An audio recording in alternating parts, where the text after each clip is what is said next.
अस्सलाम वालेकुम। क्या आप भी समझते हैं कि आपका बच्चा कमज़ोर है और उसे ग़ज़ाई कमी है, तो आप कैसे मालूम करेंगे कि हमारे बच्चे में ग़ज़ाई कमी है, वो हेल्दी है या अनहेल्दी।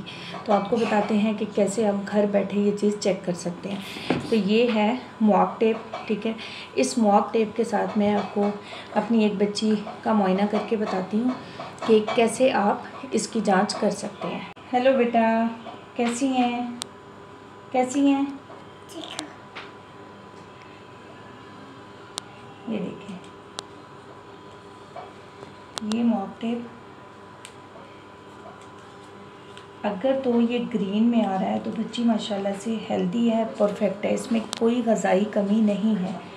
इसी तरह ये येलो है, येलो में माइल्ड सी यानी कि बहुत कम आपकी ग़ज़ाई कमी होती है, उसे आप कवर कर सकते हैं। अगर वो रेड में है तो बहुत शदीद ग़ज़ाई कमी है, आपको फिर किसी डॉक्टर से ज़रूर कंसल्ट करना चाहिए और बच्चे का प्रॉपर जो है आपको डाइट प्लान लेना पड़ेगा। ये बच्ची माशाल्लाह से बिल्कुल हेल्दी है, इसे कोई ग़ज़ाई कमी नहीं है। Thank you for watching. अल्लाह हाफिज़।